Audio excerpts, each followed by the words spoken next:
Yeah? Need a room? Talk to Delphine. Here, take a look at this. Here, take a look at this. Some of the Jarl's men came by and left this bounty letter.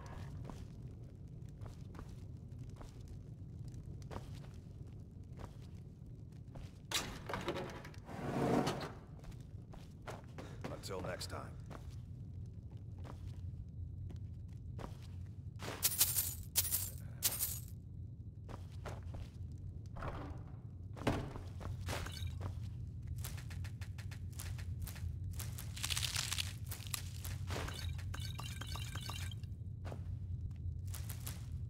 Say there are simpletons in this town who have asked you to play matchmaker.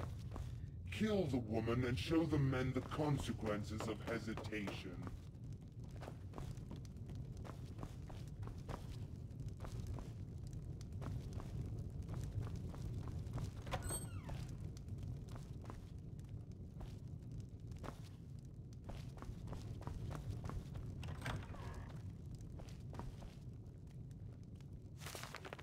There is no greater waste of intelligence and energy than an inn.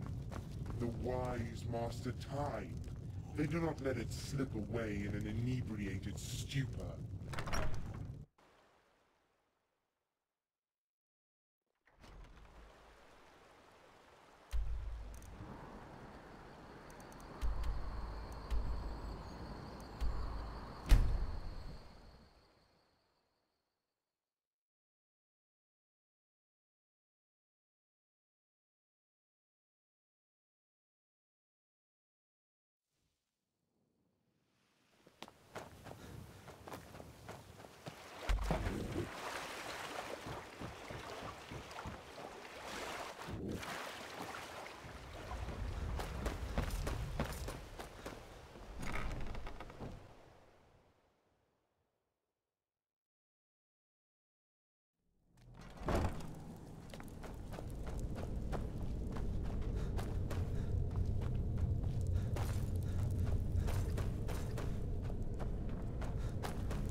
Just about everybody in here.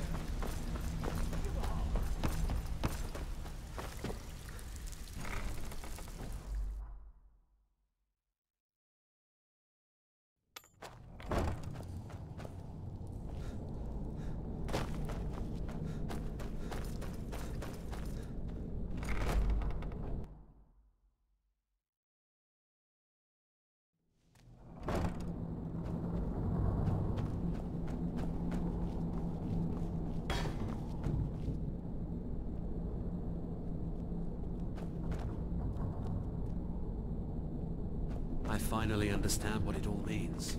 What it was all for. The killing and the dying.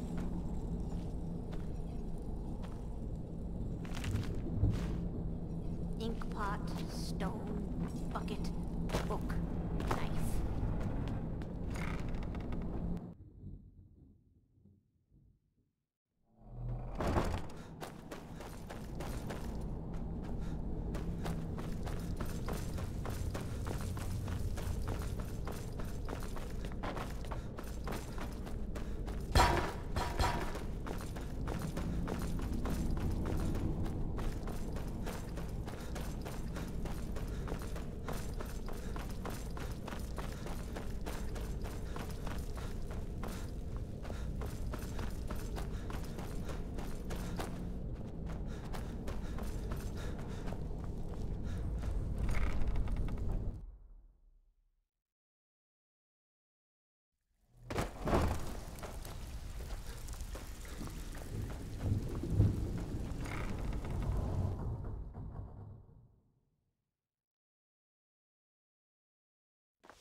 If you need marksman training.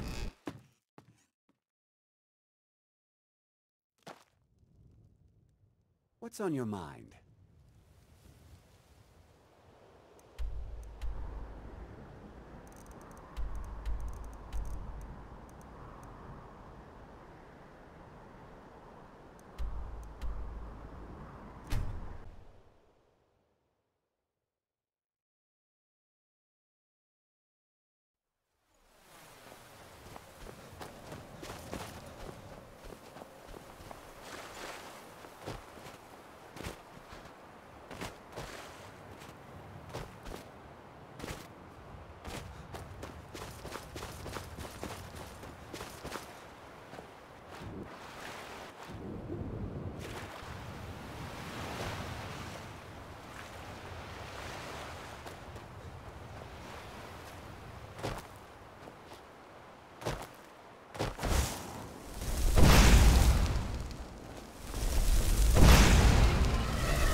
Feel free to make requests. Welcome to the Winking Skeever, friend. There was some bother about a group of mages. I can't remember what the details were. Well, there is something, but that couldn't be related. Here, why don't you take a look for your trouble? Remember the Winking Skeever footsore?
Interesting. This journal references two names. The name Nellis is mentioned repeatedly, but is otherwise unfamiliar to me. This other name, however...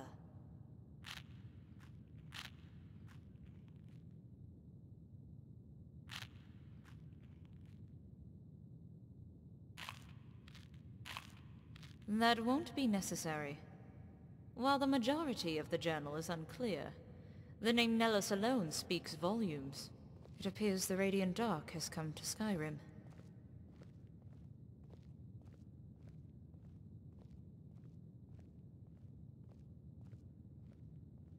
We are old acquaintances.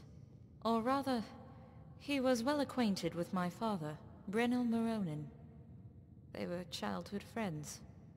Back then, he was known as ᵯᴑᴆᴆᴆᴇᴆ.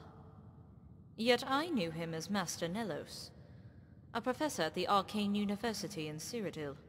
He was a great sorcerer, and a poor educator. Not surprisingly, we did not see eye to eye.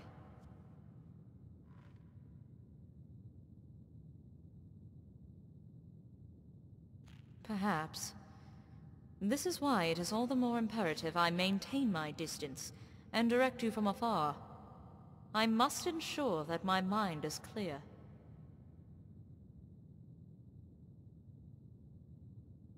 As you know, we've only begun deciphering the books. It does seem that the pages contain more than just the crafting of the 5 spells. They also contain references to a hidden location where Vanus kept more of his research. The ruins of Pinefrost Tower stand in its place. This may be why the Radiant Dark have come to Skyrim. Regardless, it bears investigating. I can think of no better person than you for this task.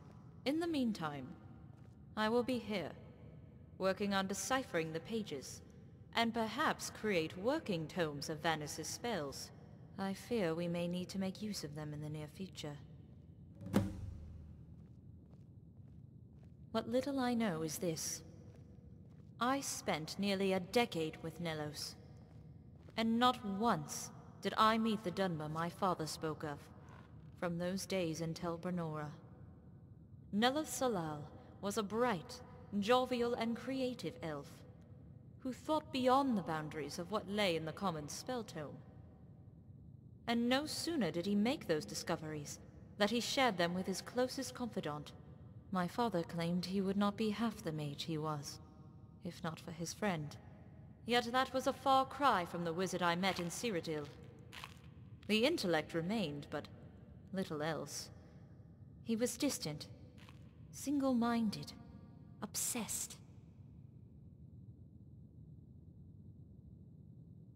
Farewell.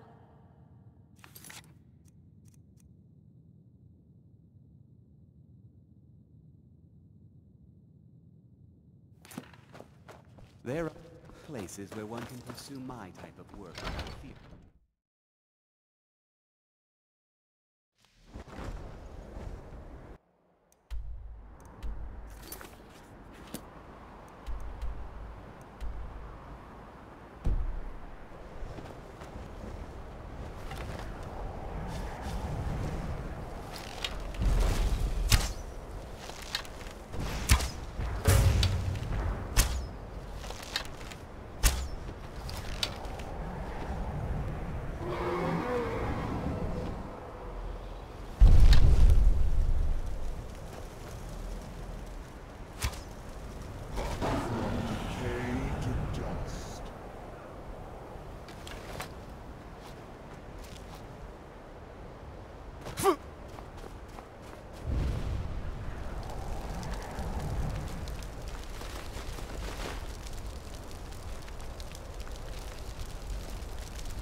night, is it?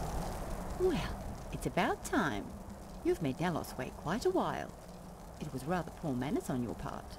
They were almost as bad as that elf. I told him it should be her that should stand watch, but he insisted I do it. After all, I'm the only one he can truly rely on. Still, I don't like the idea of them being alone together, even for 1 second. Far be it for any of the others to make their presence known.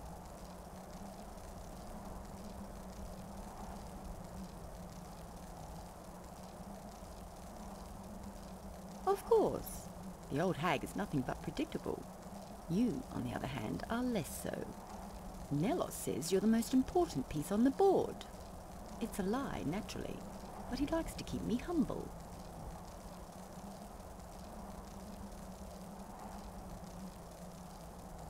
Oh, don't tell me you bought that troll manure.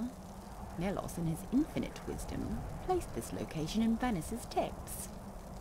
He knew that old hag would burst a vein in her forehead and send you right to us. After all, it's time you fought for the winning side.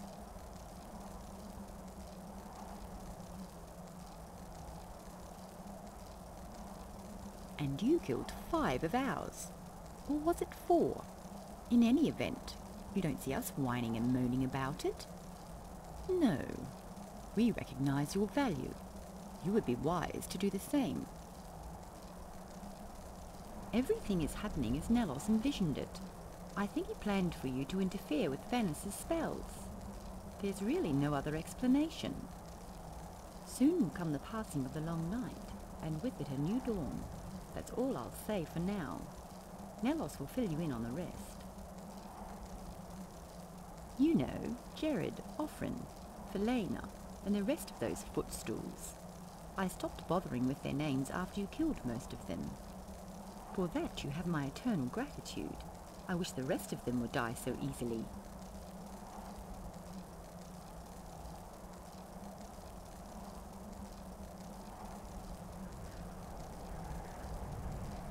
As you shouldn't. ᵯᴑᴆᴆᴇᴆ just arrived. Jared's been hiding out at that old cliffside retreat. Problems with the former spouses. He had 3 of them and none of them knew. Just up the stairs and down the trapdoor. You mustn't keep him waiting.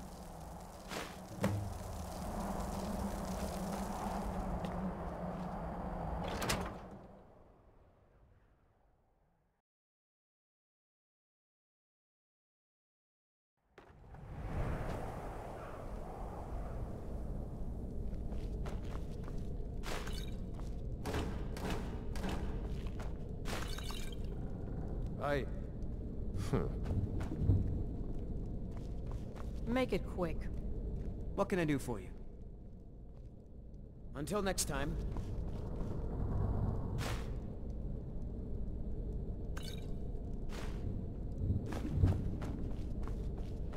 Need something? A 2-handed weapon is a battering ram. A word-for-word translation of rage and power. Let those who rely on defense learn the depth of their folly.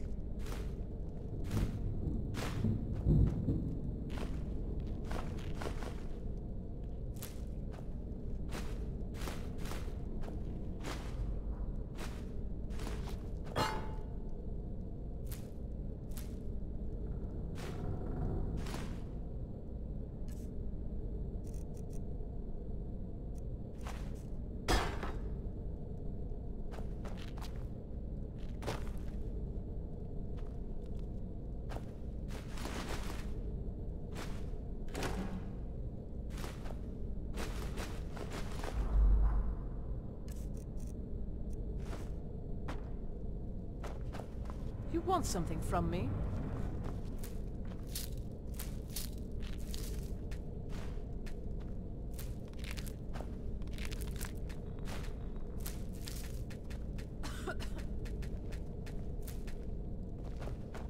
Make it quick.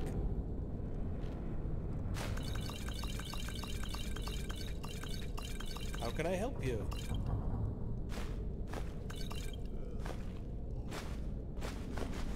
Speak.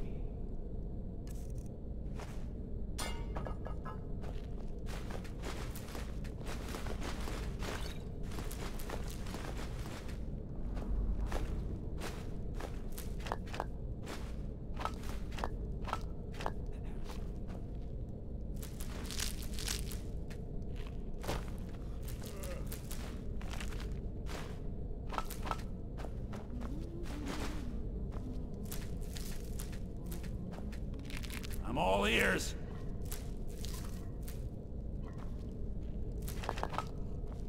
Yes? Yes?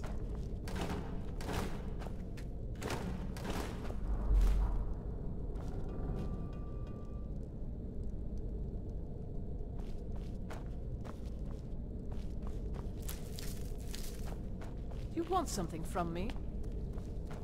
Yes.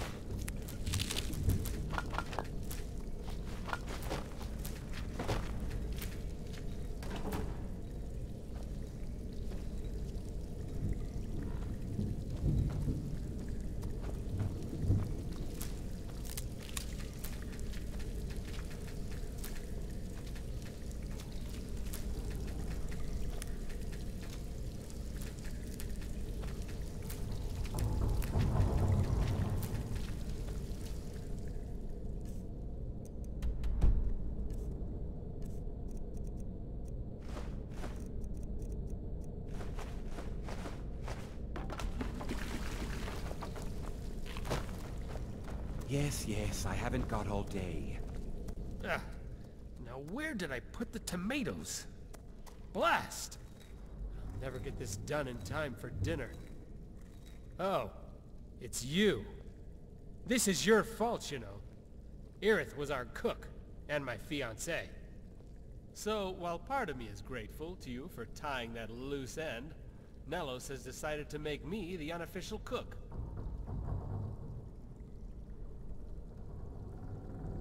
Of course.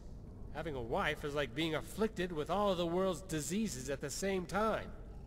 It leaves you tired, frustrated, and angry. Unfortunately, sometimes I get carried away with my romantic overtures. It's the bane of being an alteration mage. Illusionists are more than happy to get away with a good lie in order to bed a woman. But I seem intent on trying to turn my lies into truth. I try not to think about them at all. A violent lot is what they are. I don't know how Nellis puts up with them, being a fellow intellectual.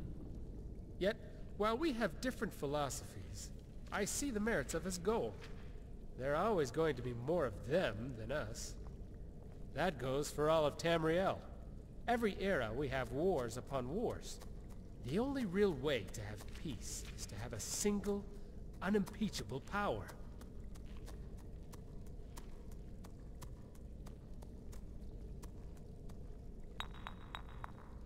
I hate that word. Prophecy. Do I believe in oracles and soothsayers? No. Do I believe violence has the power to destroy? Well, of course. You can decorate it in poetry and omens. But that's what the long night is. Corpses rising, beasts roaming, just an endless string of violence. When the people witness its destructive power, they'll have no choice but to drop their weapons as a means of self-preservation. I find the whole thing reprehensible, but ultimately necessary for us to have peace. Yes, he thinks that Vanis's spells will bring about a new age of war and competition. I believe there is a threshold of violence, a point where further violence would bring peace in one of two ways. Reconciliation or death. So while we strive for the same goal, we have different views of what the outcome will be. I pray to the divines that he's wrong. Yeah, so it would seem. Before that, I was a hunter at the cliffside retreat. And prior to that, I was a loving husband to 3 angry wives. Having been on the run from the Empire and my spouses, I've been forced to wear many hats. And a chef's one is no different. You see, the only real way to convince a person you're someone else is to become someone else. Right now, my job is to convince Nellis I can cook.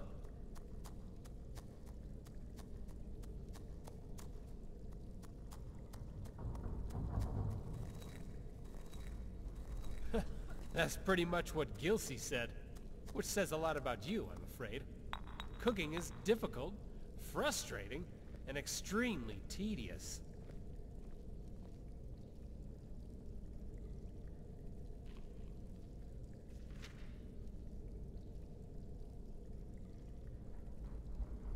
If you have to ask, then you don't know me very well. I view it as a challenge, precisely because I abhor the very idea of it. That's the real reason why Nellis chose me. He knows that I won't be satisfied just preparing a meal. It has to taste good.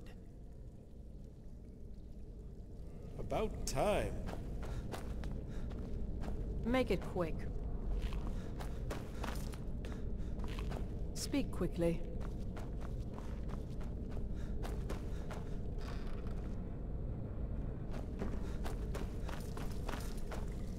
Yes, Sarah?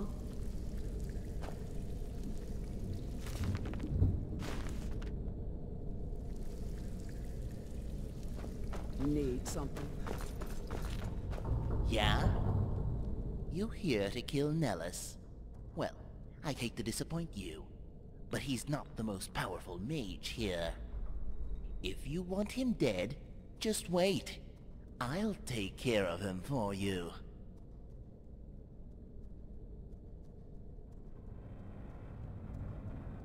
Of course.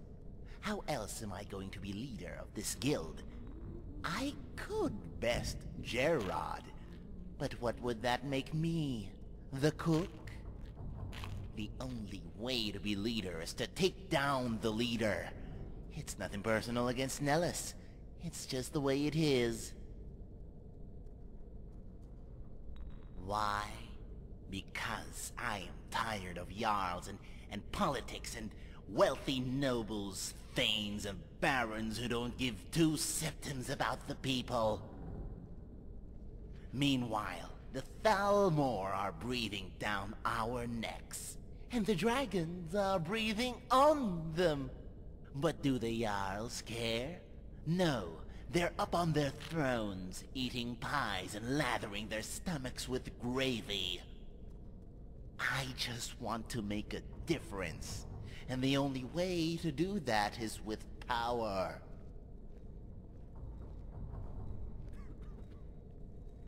No, I left them years ago. Pa used to say my name was apt.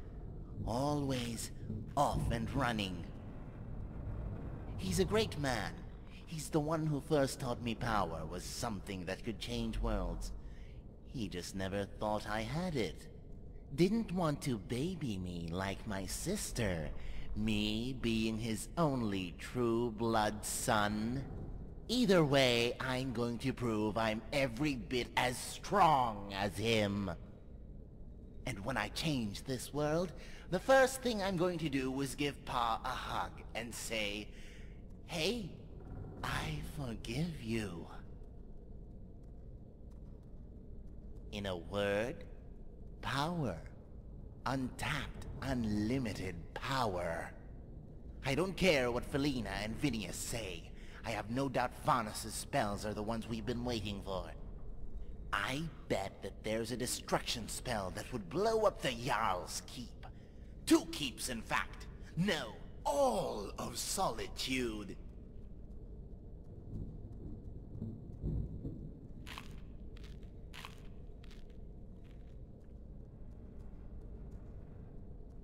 Don't you get it? It's not about ruling. It's about taking down those in power. When you turn something to rubble, someone's got to rebuild that rubble. You keep knocking it down and people get better at building. Meanwhile, the Radiant Dark gets better at distraction. I'm already really good at it.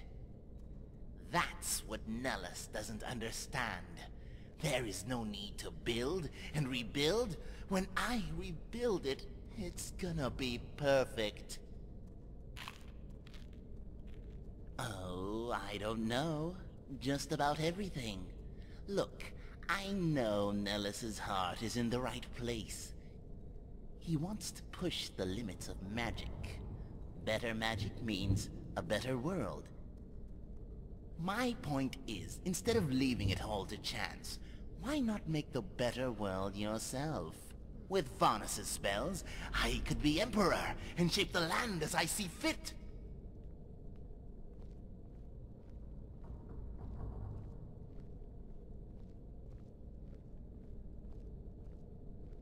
Of course, the opportunity to challenge Nellis is always there.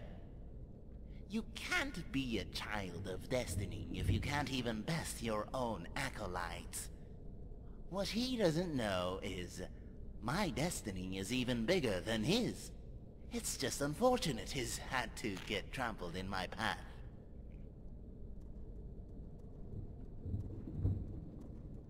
Really? That's because I haven't put on the charm. And by that I mean a charm spell. I mean, why bother learning speechcraft when I can just wizard myself the words?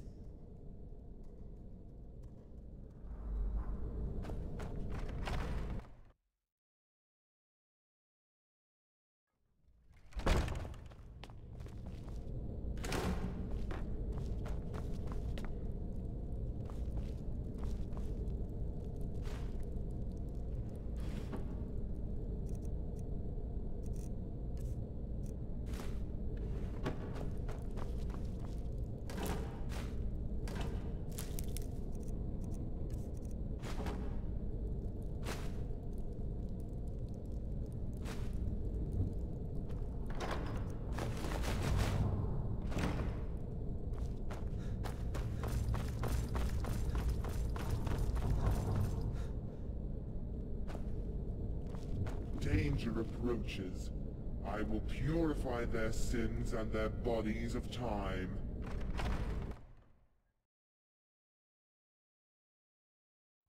Your health is deteriorating by the day. You need to rest.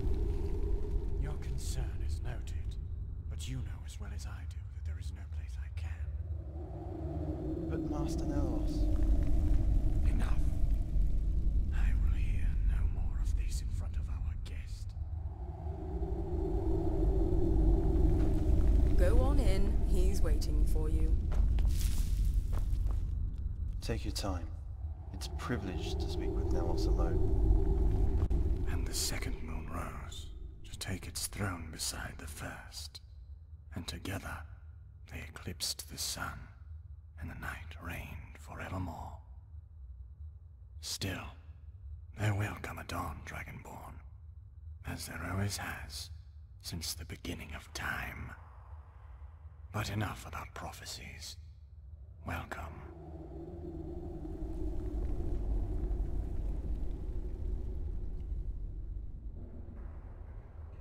The prophecy of the long night. My destiny. But come, let us speak of such matters in private. Take your time. It's a privilege to speak with Nellis alone.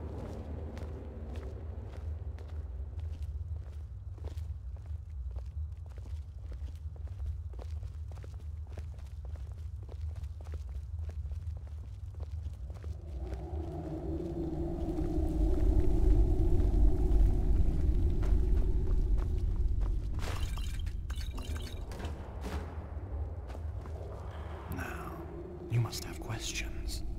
As you are a guest, I will answer what I can before I make my request. To understand the objective of our guild, you must first understand the principles of light and dark magic itself. The old mages believed that magic was a fundamental force in our world, one whose energies could reflect brightly or darkly. Yet a spell by itself has no alignment. Flames warm as easily as they burn. Intent is the determining factor. Now, consider the crafting of a new spell.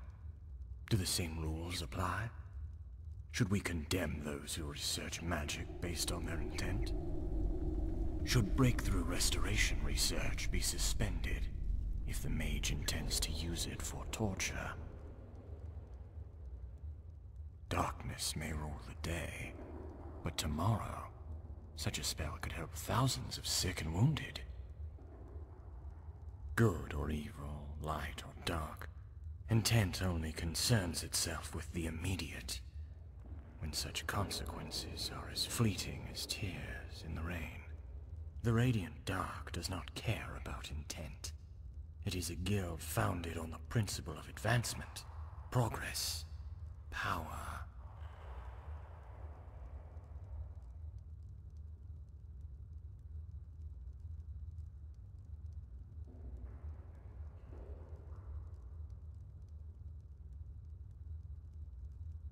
If they show promise, most certainly. There are plenty of magical discoveries in history that have come from dark origins. Spells are no different than beds, cottages, or chairs. They may be owned by those with dark intent, but who's to say how the next one will use them? There is no finer example than your own existence, Dragonborn. The dragon shard was meant to bind mortals into slavery. Now it is the very weapon that sends the dragons to extinction. Would the world have been better off if dragons never spoke? Maybe. Yet you can see how ludicrous such a proposition would be. You can no more stop a mage from conducting research than a dragon from using its voice.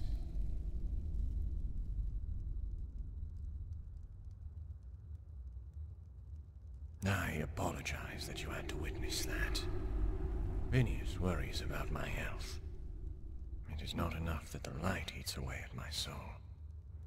Every night I am plagued by dreams, the vividness of which makes it hard to distinguish between this reality and that one. As such, I have not slept for ages. The light wears on my body, but the dreams, the nightmares as Vinius calls them, wear on my mind.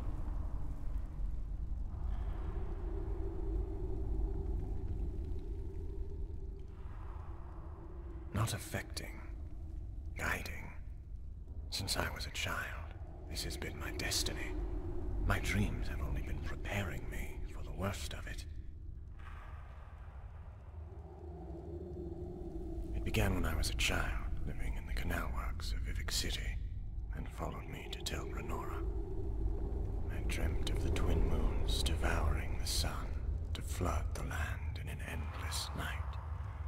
The tide of shadow rises from east and west, and there I stand in the middle, no older than a boy.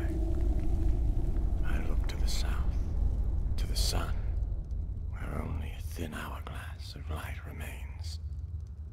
Below it, there stands a person, and behind him stands an army. Over the years, as my body grew, my eyes adjusted more and more to the darkness, and his face began to take form, until one night I dreamt, and his face was as clear as day. And then I knew the true meaning of destiny.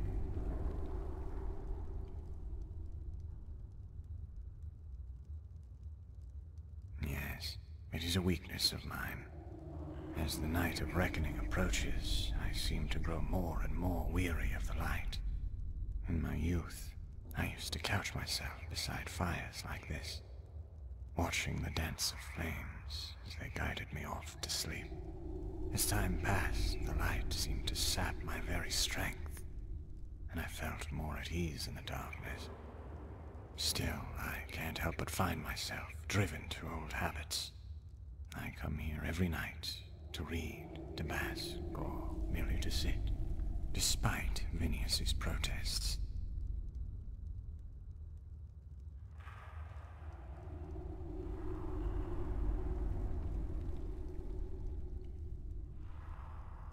If it were so, the cure would be rather simple.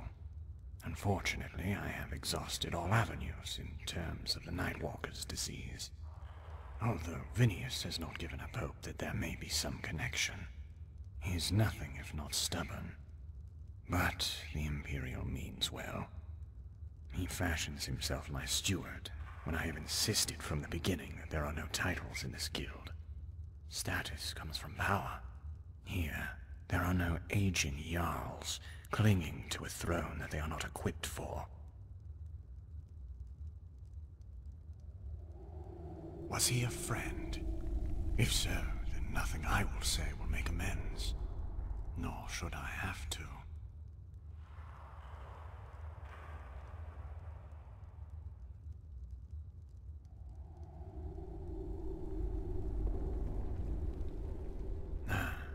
Such is the case when we are about to expire.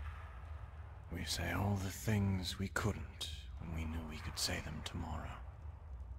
I believe you. But as the Dragonborn, I assume death, tragedy, and glory are nothing if not familiar. You may mourn his loss, but it was something he was prepared for, as all of us who stand on the brink of the end. Yes. Close. She hasn't told you, has she? It doesn't surprise me. That is how she is. Always telling you just enough to move forward. Always leaving you in the dark. Her coming to Skyrim has nothing to do with Vanis's research, or whatever altruistic reason she has given. For her, this has always been personal. Brynil and I were indeed close. Childhood friends in Telbranora. But when I left the Arcane University to form the Radiant Dark, he pursued me, much to the chagrin of his only daughter. It did not end well for him. But all friendships wither, no matter how strong. And all men die, no matter how brave. We must move forward. I ask nothing of you. You will no doubt return to Olivia and tell her of our conversation. At which point she will develop Vanis's spells and hope to use them to enact her vengeance. Undoubtedly, she will ask for your assistance. You will then be presented with a choice. You will either come here to deliver the spells to the Radiant Dark, or use them to destroy it. That decision I leave to you.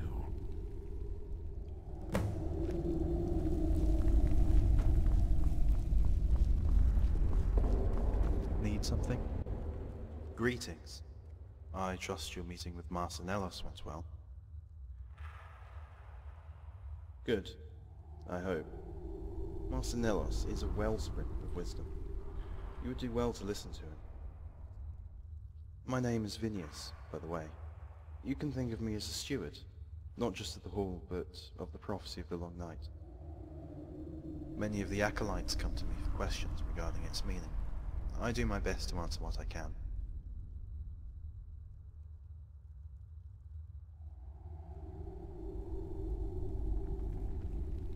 Well, prophecies are by nature open to interpretation. It can be difficult to sift through all of the metaphors and exaggerations.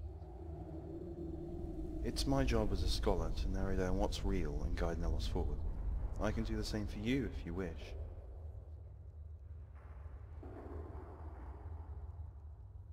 Well, I think it's safe to assume any literal interpretation of the Long Night is specious at best. The Empire wasn't built in a day, let alone a single night. Now, if the moons eclipsed the sun and literally caused an endless night, I could see how things could rapidly deteriorate. Crops would fail, people would starve, and likely turn to vampirism. Of course, in that scenario, we wouldn't need an army, just time. My theory is that the Long Night is a metaphor for war, a long, extended conquest that eliminates the concept of rulers.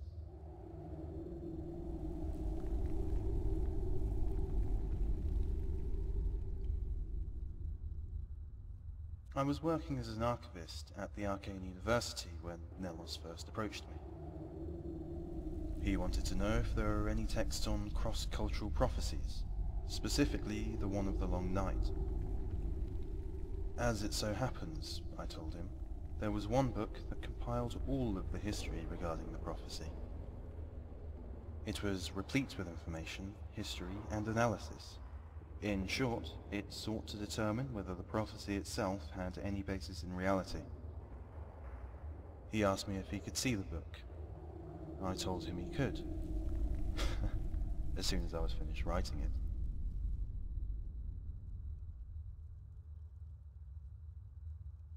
Oh, I don't really consider myself a member. I'm not a mage, after all. I'm a scholar. I study the texts and provide counsel to any of the acolytes who may have some trepidation about the war ahead. I try to assuage any fears that what they're doing here isn't all preordained.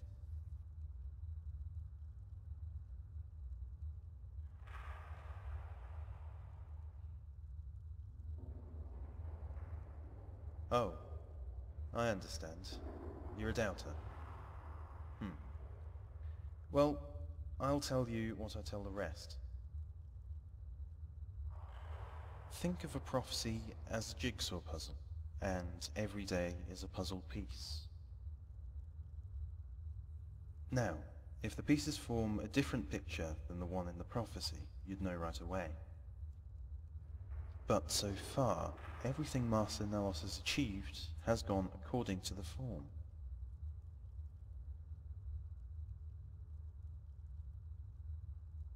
Yes. It's no secret the nightmares have become more violent as the days have gone on. Master Nellis believes it's confirmation that the long night is close. I'm not entirely sure it isn't some other affliction. In the meantime, we've kept this area mostly dark, and that seems to help with his fatigue.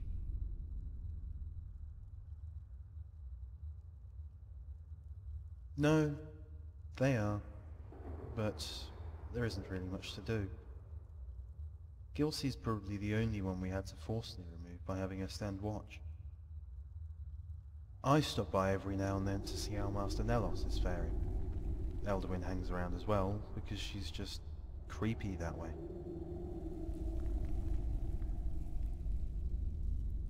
Well, at first, I assumed vampirism. Maybe Felina had gotten to it. But the symptoms aren't limited to sunlight. The prophecy does mention the child gathering darkness, and I've long assumed that was in reference to an army. But what if it wasn't metaphor? What if it was literal? As in, Master Nellis was collecting shadows, almost as if he was building a reserve. Given the literature on the twin moons, it's possible they aren't referring to Massa and Secunda. What if the moons are the metaphors? That would mean there's another person involved in ushering in the long night, but none of the other texts seem to collaborate that theory. He doesn't have to. We can hear him screaming. Eventually, he stopped going to sleep altogether. Sure. What would you like to know? Why, yes. I was actually the one who alerted Nellis to the debate over the validity of Treacherous' journals. It was then he told me of his vision, and how it revealed the casting of 5 extraordinary spells. Spells he himself was unfamiliar with. At the time, I was certain Vanis's spells were the ones he saw in his vision. But given recent events, my opinion is that we should move on.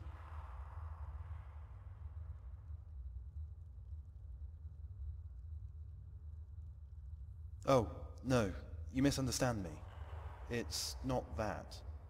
Although, I am in awe of your presence. You forget, Master Nellis' acolytes had Vanis's research for some time before he recovered it. There was some opinion amongst the mages that the spells, while impressive, were ultimately useless. Primarily because they would require an almost impossible and near endless reserve of magicka to cast. Master Nellis is a great elf, but he isn't a god. If he were, I wouldn't worry about his health as much as I do. Oh, right. The alteration spell. Yes, he's rather fond of that one, and it does fit into the notion of fate. I think it's possible that this is one of the 5 spells we're looking for, with the remaining 4 to be found from other sources. But we'll never know unless it's wielded by him personally, as opposed to Master Merinin. Either way, my opinion holds little weight in this regard. Master Nellis is married to the idea that these 5 spells are the ones in his vision. The appearance of the Dragonborn only further entrenched that belief.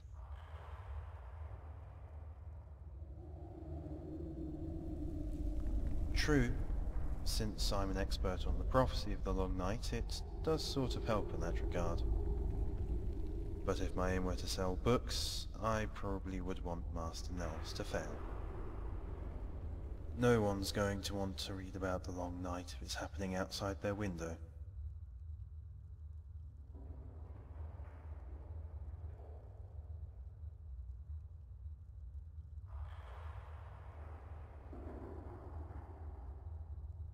Well, I think you overestimate my importance. If it wasn't me, it would be someone else. I'm just glad it is me that gets to chronicle all of this. Alright then.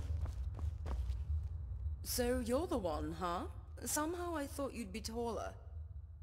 Not you, of course. I asked Vinius to fetch me a tall glass of firebrand wine, and this is decidedly shorter than what I had envisioned.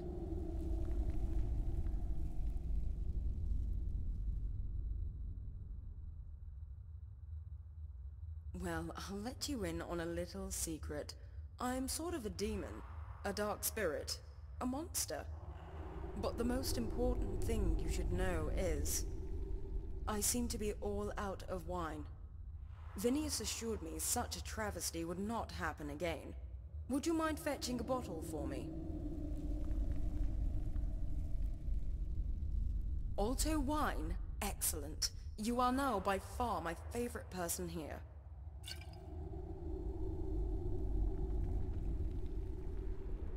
Oh, right. Long story short, I guess I'm sort of a shade. You see, a while back I was one of a party of 4 mages. We were adventurers of sorts, raiding tombs for treasure and enchantments. Of course, one day we raided the wrong tomb. We were trapped inside by some sort of malevolent spirit, screaming at us because we defiled his burial chamber. I don't know the exact reason, to be honest, because I was drunk at the time.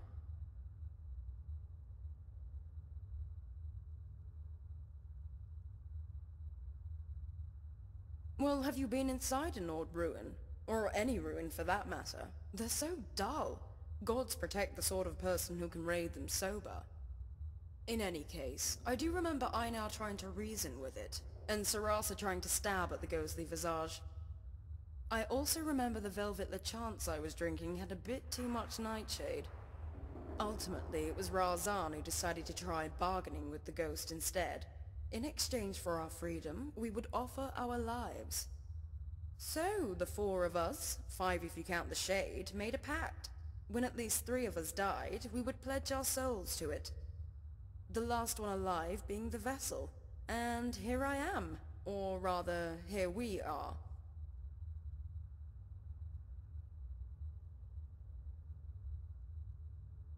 Surprisingly, very little. The shade in me has a very distinct appetite. We're very similar in that regard. It mostly revels in the destruction of mortals. So long as I keep it sated in this regard, it seems rather content playing a secondary role. Joining this band of misfits was a rather inspired choice for both of us. He gets to blow things up, I get my wine. And here I was about to start licking the rims of all these empty bottles. You've certainly saved me some embarrassment. Alto wine? Excellent. You are now by far my favorite person here. I don't see that as a negative. My Nord friends often chide me for neglecting the rich history of Skyrim, as if I was ignorant of it. They say, you know, Elder, there's more to Skyrim than just Alto and spiced wine. And I tell them, yes, I know all about your windmills and bards and 12 different words for cold. I only care about the wine. When it comes to examining wine, I'm still just a novice, although I have picked up the basics.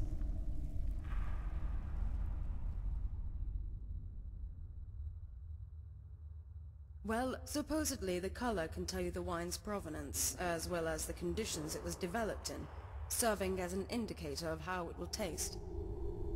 Wine tasting is apparently all about discovery, yet I've discovered that I enjoy drinking wine more than I enjoy tasting it. So let the nobles sniff and swirl their goblets. I prefer to swallow my wine like a common rube.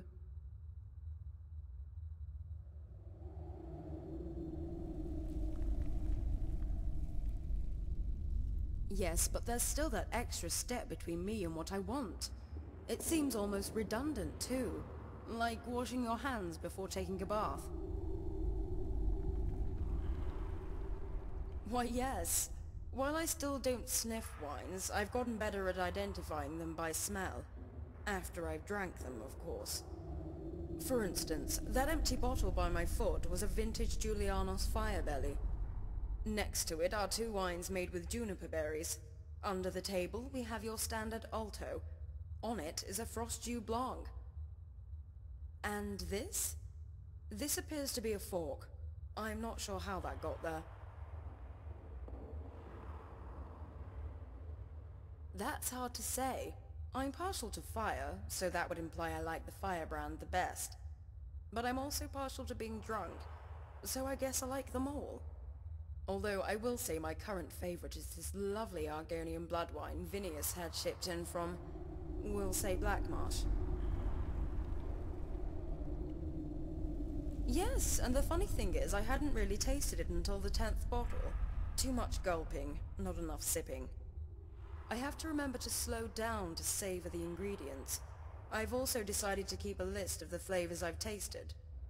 Let's see, there's foxglove nectar, intriguing, bergamot seeds, more intriguing, and goldenrod pods, which is just disgusting.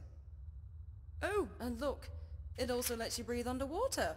How fun. All right then.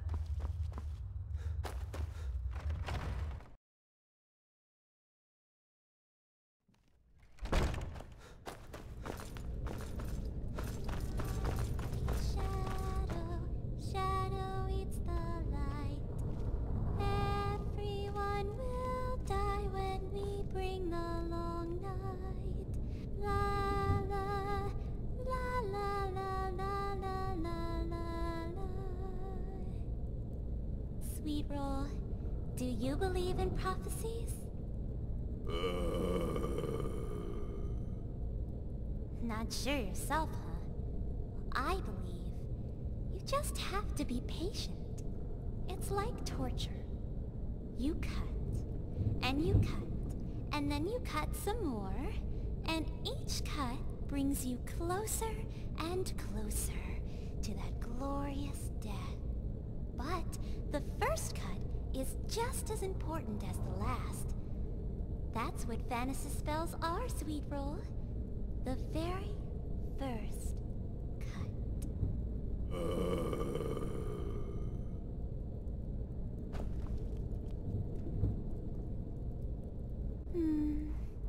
Have you ever smelled anything so sweet as a corpse? This one's my pet. I call him Sweetroll. Say hello to the nice adventurer, Sweetroll. Well, he's not much for words.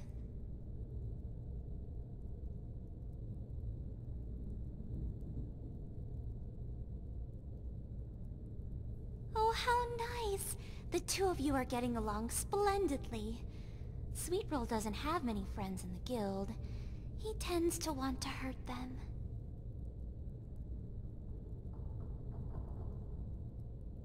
An orc is an orc, iron and coarse, and never is he wont to be gay. Which is to say, Sweetroll was a poor, poor bandit who knew not the fairer emotions. So to show him, I conjured a nightshade seed and placed it in the belly of his heart. As the flower bloomed, it trickled tiny drops of poison into his blood. Trickle, trickle, trickle. And every day his knees grew weak, his stomach fluttered, and his head felt faint, and he knew how it felt to love. And what better gift for a surly orc? Well, the gift of death, of course, but I gave him both. They say for nightshade to grow, it must be watered with blood, so I could think of no better place for it. As for light, I made sure to feed him a ball of mage light every morning. Light eats shadow, shadow eats the light. Everyone will die when we bring the long night. La la. Greetings. That's a good question. I take very good care of you, don't I, Sweet Roll? Sweet Roll, when's the last time you let me bite you?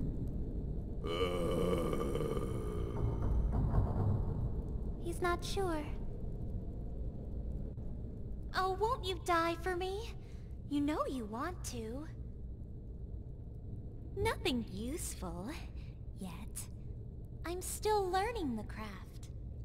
I could just read a tome, but every one Vinius has is much too large. I tried to rework them best I can, with mixed results. Well, maybe not so mixed. I tried to conjure a scamp and out came an Atronach. I tried to conjure diseased rats, and out came 2 Atronachs. I tried to conjure a puppy, and out came a Dremora Lord. Nellis told me to get rid of the tomes and focus on what I do best. So right now, I conjure little bugs and things. But if one of the other guild members challenged me, I could always bring back the Dremora. Quibble, quibble, quibble, that's what we do. We all want to eat, but there's so many quibbles about what makes a stew. Offrin, for instance, wants magic to move mountains. But I want something more. I want to conjure little things. Tiny bugs that crawl up your nose and nibble on your brain.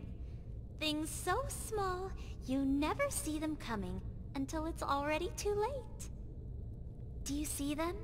They're dancing in the air, tiny, tiny purple things, riding pods of dust.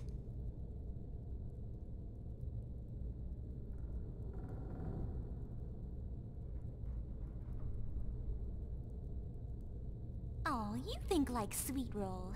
But how can you step on something so small, it fits in the space between your boot and the ground? It will crawl up your boot and into a scratch, and then it will eat you, bite by bite, nibble by nibble, until you're gone. My thoughts are that Nellis was born 500 years too early. I don't think Vanis's spells are strong enough to cause the kind of chaos Nellis wants. It's a shame, really. He's so intent on making it.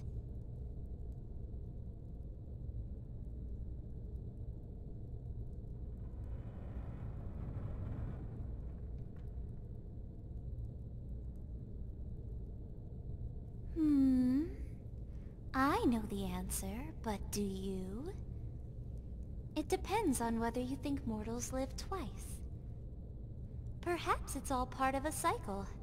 Dust to flesh and flesh to dust, through rotting skin, bile, and pus. But why would anyone want to live again when death is so wonderful?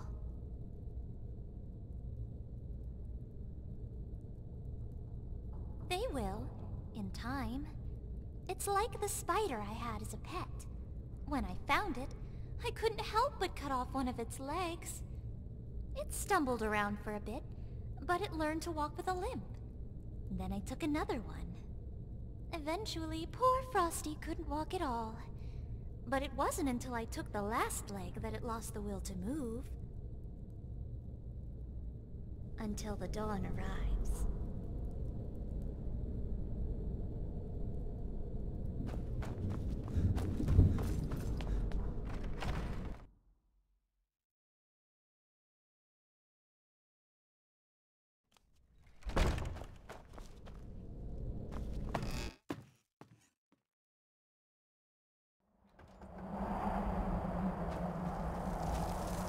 So, I trust your meeting with Nellis went well.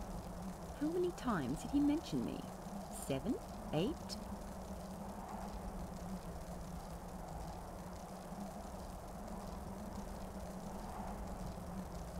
You forget. I prefer an elf that's cold and frigid, and his intentions are as clear as ice. You're his star pupil and he wants to make me jealous. But there's no need for either of us to be, although I wouldn't blame you if you were. And what of the other thing? The guild business and such. Are you one of us now?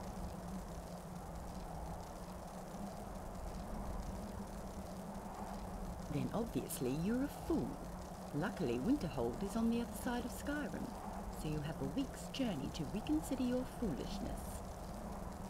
But if you do side with that old hag, know this. The only person I ever kissed died of frost. And while I would never give you a kiss, if you cross us, well, I can always blow you one.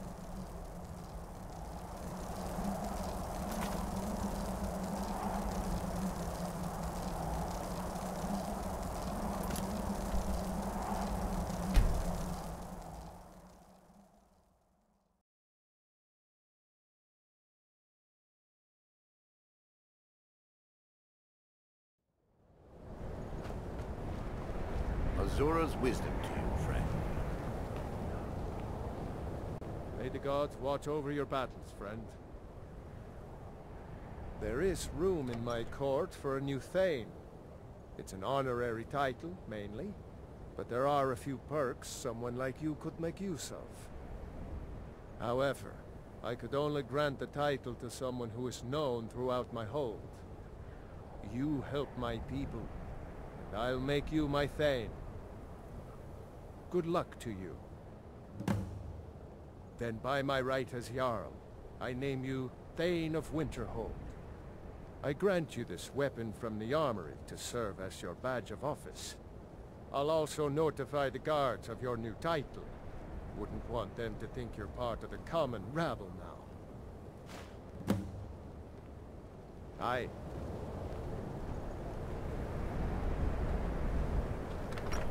Ankano is dead, and yet the Psijics take your boon. In the end, you were their pawn. You're back. What did you find? Dragonborn, this is not the time to concern yourself with personal matters. What did you discover at the site?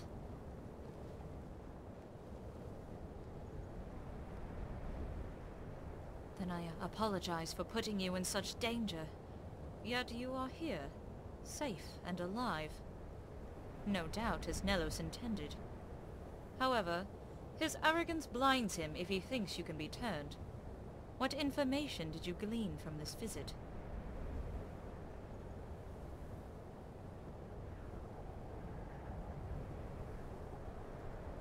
So they did not have time to develop the spells themselves. I feared our actions were too late, given Jaddo-Ra was allowed to live. However, it seems I have underestimated the craftiness of my assistant. Nellis did not discover his identity until after we had thwarted his plans. While I doubt he countenanced his disappointment, we have nonetheless struck a major blow to his plans. And armed with Venice's spells, I am confident we will extinguish his rebellion before it has even begun. I have managed to develop 2 tomes, one for each of us, although I am not entirely sure they work as Vanice intended. Yes, Vanice's notes were originally rather ambitious. It describes an army of dead bursting from the ground. It's a frightening proposition. However, after many failed attempts to harness the energy required for such a task, he chose a more efficient spell. It's, in essence, a conjuration chain, or to put it more mildly, conjuring a conjurer. To start this chain, you would need to summon a creature with a large wellspring of magicka.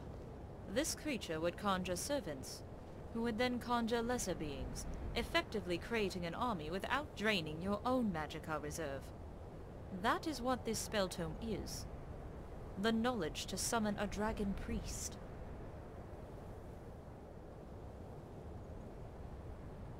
The hybrid spell combines paralysis with elements of fire. Originally, the spell incorporated facets of illusion, transforming foes into allies to fight on your behalf. However, unlike enchanting, weaving spells together proved rather unpredictable. It seems your enemies will not become allies, so much as they will be overcome with rage and attack anyone within sight. Nevertheless, the flame attribute works in tandem with the paralysis, allowing your enemies to burn as they lay motionless. While it is not what Vanis envisioned, a combination spell such as this is almost unheard of, and will prove useful.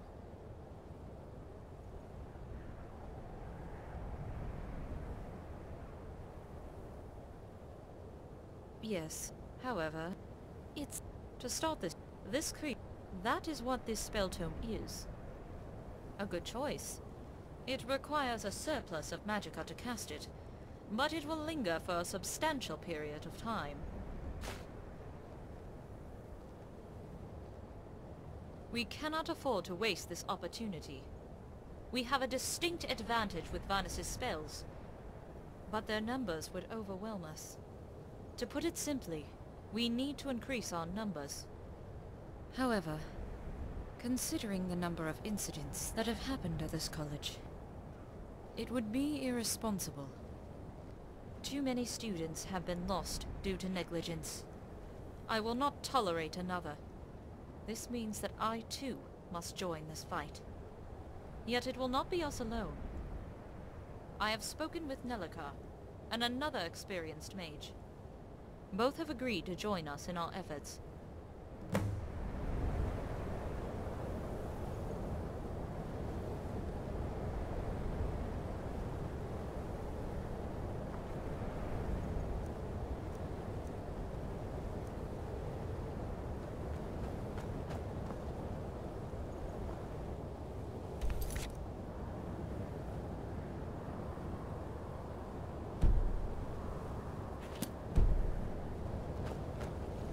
Beware when dealing with the Psijics, mortal.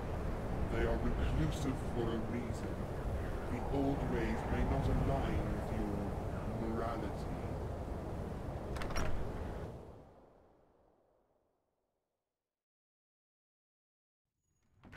My peers, if I may have your attention, my name is Olivia Moronin.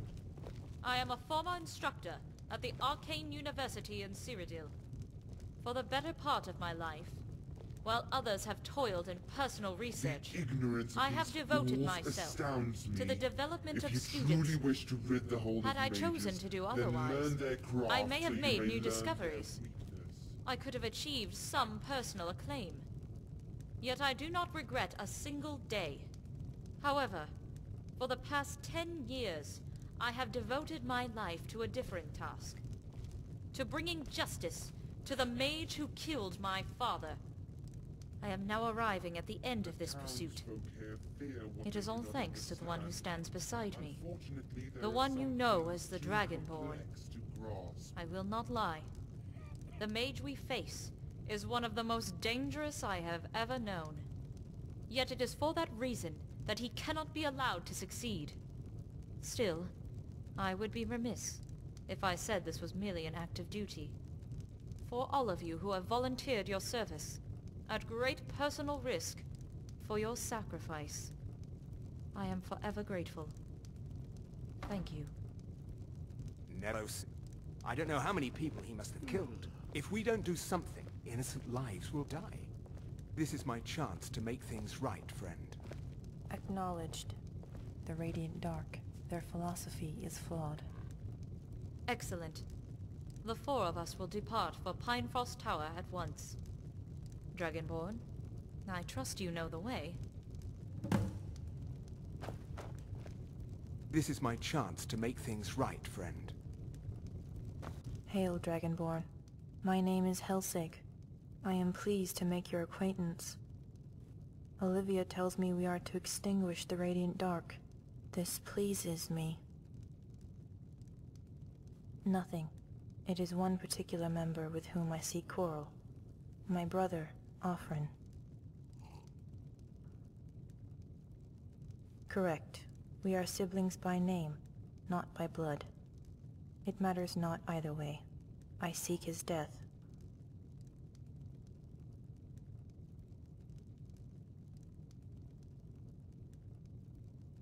No, it is to kill him.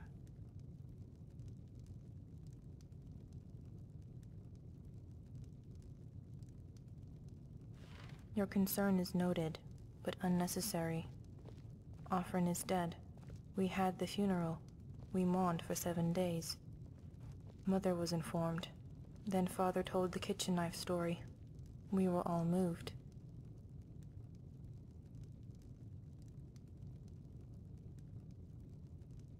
That is the time it took Mother to recover. Father is a master of violence. Sometimes he knows not his own strength, even when wielding words. It is a simple metaphor. There is one in every household. It is a useful tool. When Offrin was a boy, he tried to help Mother cut the tomatoes. He did not bend his fingers as she instructed. He nearly sliced off his hand. Father made it seem as if he was praising Offrin's eagerness. Mother does not know he was condemning him. I have knowledge of basic magic from all schools. I will attempt to adapt myself to your strengths. Olivia and Nellikar primarily use a combination of restoration and destruction.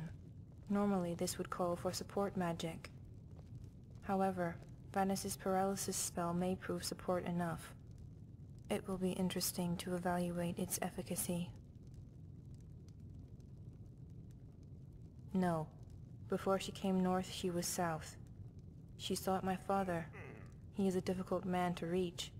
She was able to reach him. It is a testament to her will. Yet Father did not agree to join her quest. Then she mentioned the Radiant Dark. Father informed Master Moronin that I would come in his place. He assured her I was his mirror. It was not a lie.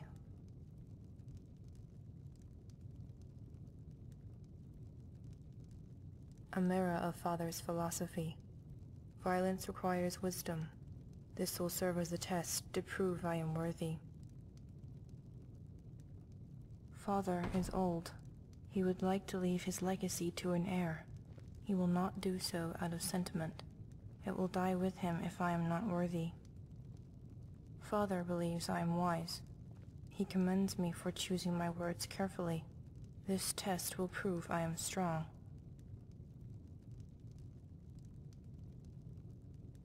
No, it is to... There is no reason to be. Father told Mother Offrin is dead. We had the funeral. We mourned for 7 days. Then Father told the kitchen knife story. We were all moved. Yes, it was a violent act, but a necessary one. Violence is a tool. It must be used with caution. Offrin lacks it.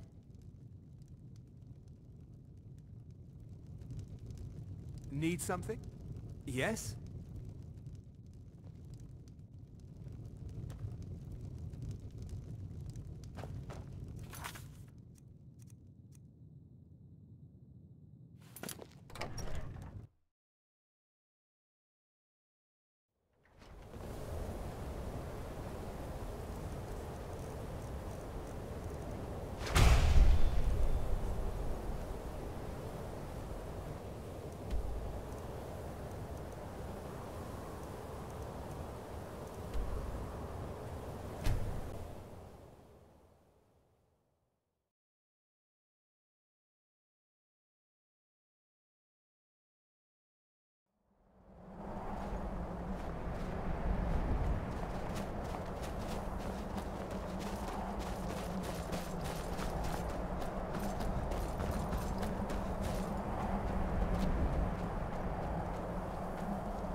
It seems the Radiant Dark were doing quite well for themselves.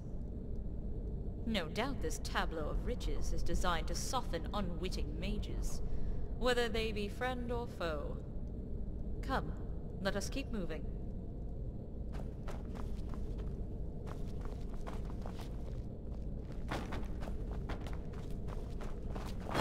Need something?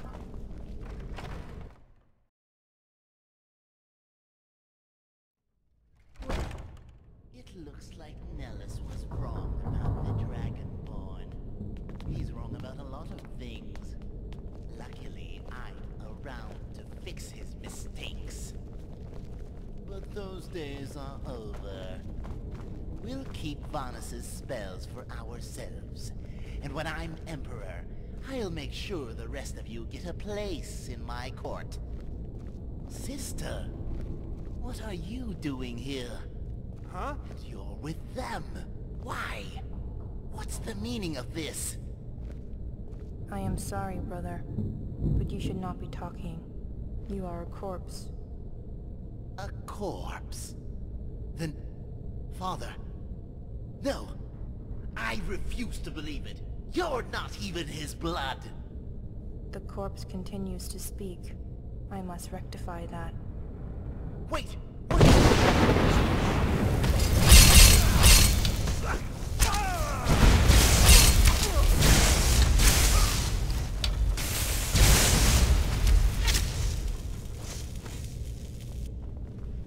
It is done. The corpse is without soul. But our business is not concluded. We should continue on. Precisely. And you say this chamber leads to the main hall? Be ready, mages.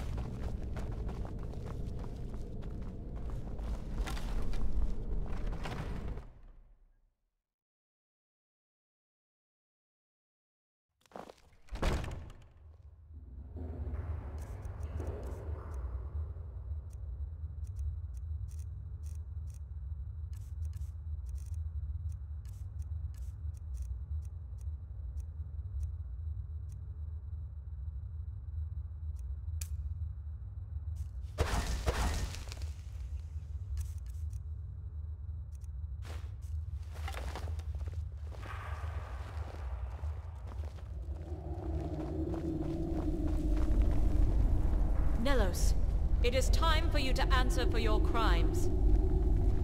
Destiny follows no law. It is as inexorable as the passage of time. What you call destiny is a delusion, and I will prove it with your death. As I told your father, my death is only the beginning. Yours, however, will prove nothing. Come, daughter of Brennil, show me the power of Vanus's magic.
Speak.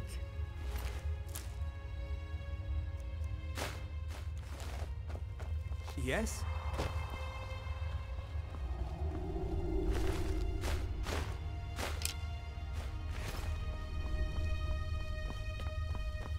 I am here to listen.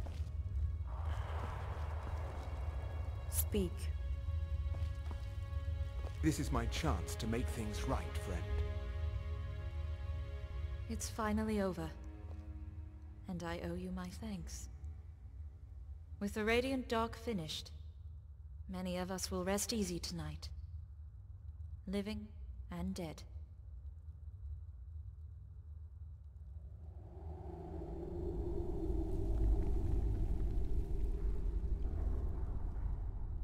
Three of the four, perhaps.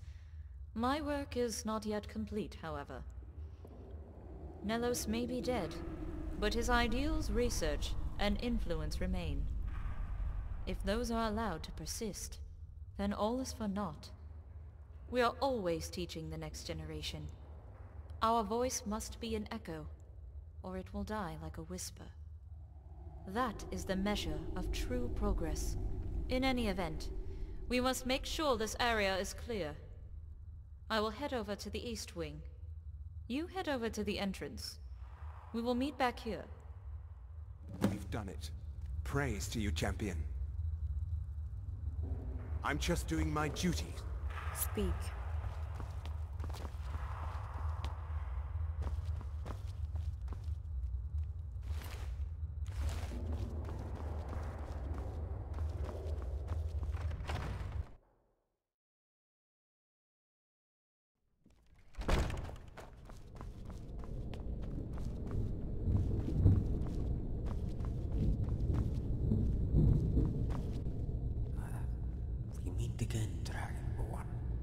This time under better circumstances.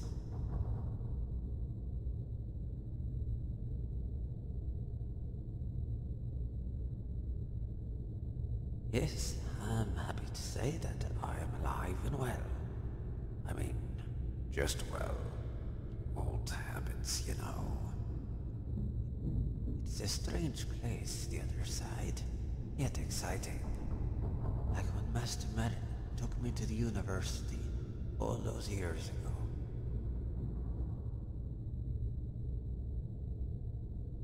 I should.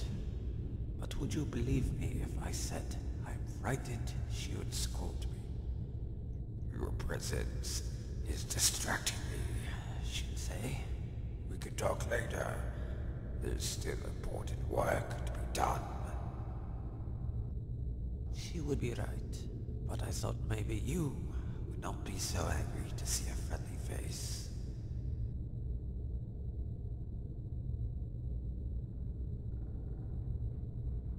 It is her way.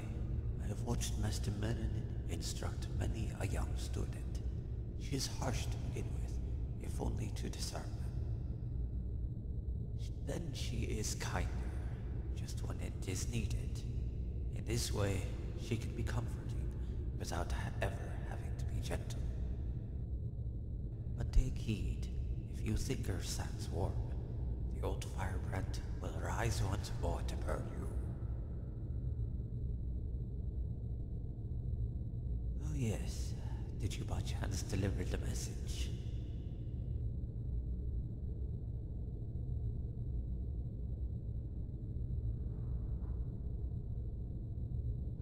I see, Dragonborn. As Master Merrin would say, it is my fault for leaving such task to one who had not the time. Perhaps she will forgive me for not having another option. I can only hope that one day, Alyssa and I would meet in death, and she would take pity on this worthless beggar once more. Sugar, Sans friend, tell my master I will be waiting for her on the other side.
Did you find anything?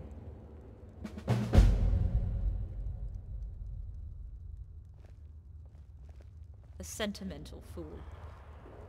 Wasting his energy coming back here. And yet he hides from me. The Khajiit knows I would give him a good scolding.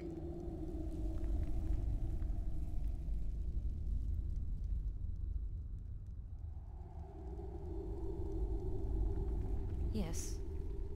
But I have had one too many today, and I am all out of tears. Yes, I suppose I owe you that much. The truth is, my father loved Nellis more than he cared to admit. It was difficult for him to live in Morrowind. He was different. Not so much in terms of race, but in skill. The other students, whether they be Dunmer, Argonian or human, did not understand him the way Nelith Solal did. In a way, the Dunmer had saved him. All my father wanted was to return the favor.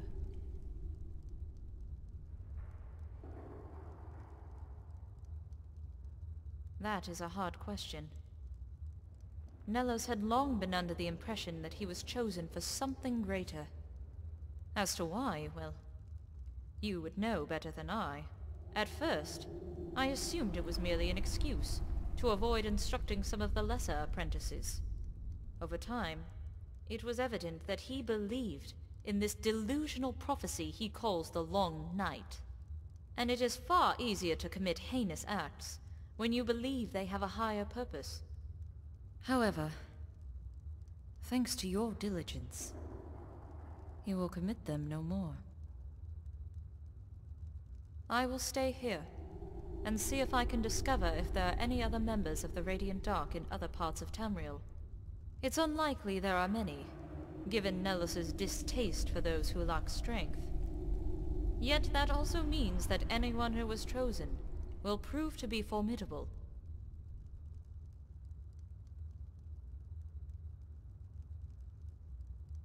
Excellent. I will no doubt do so. Dragonborn, I thank you for everything.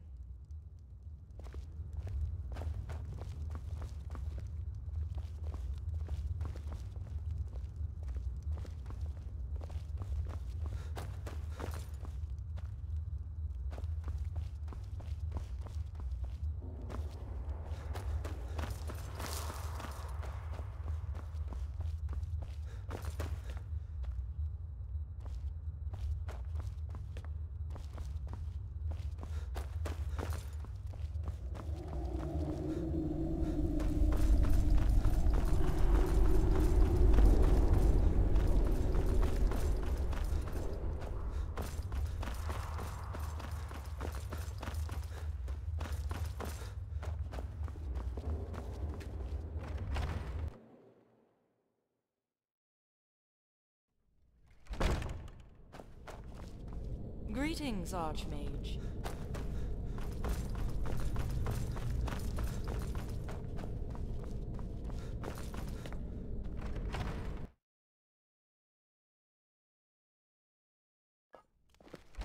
Hail, Dragonborn. It seems we are victorious. Nellis is dead. The Radiant Dark is dead. Offren is as he was. It is Father's legacy, and mine.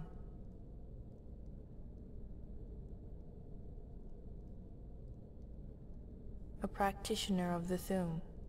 It is likely he trained in High Hrothgar for a time. It is not something he discussed with me. Offren would know more. However, Offren is dead. No. Father knows 3 words, but no phrases. I know but one. It is unlikely I will learn another before I expire.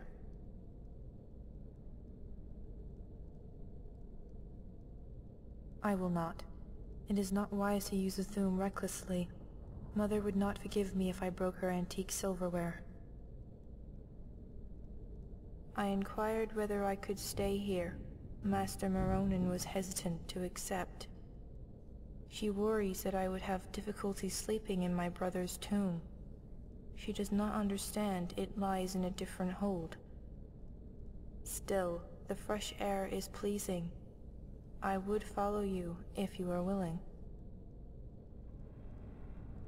Offren is Father's true-blood son.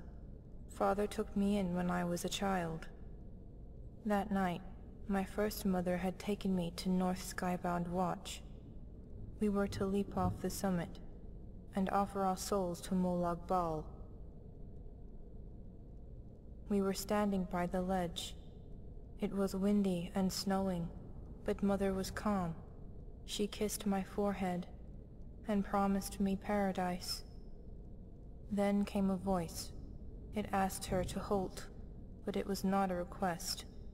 Not when it forced the ground to tremble. But Mother paid no heed. Instead, she reached for my hand. The voice became a shout. The hand was torn away. Mother fell to her death, but she did not leap. She was thrown.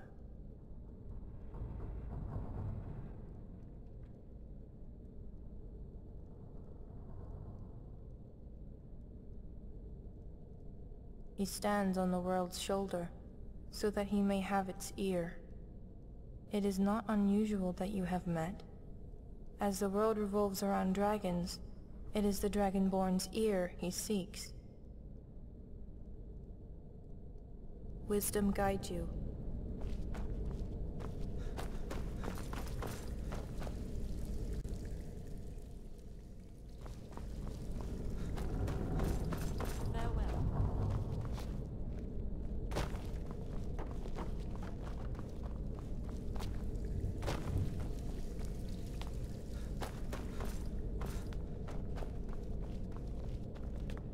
I am here to listen.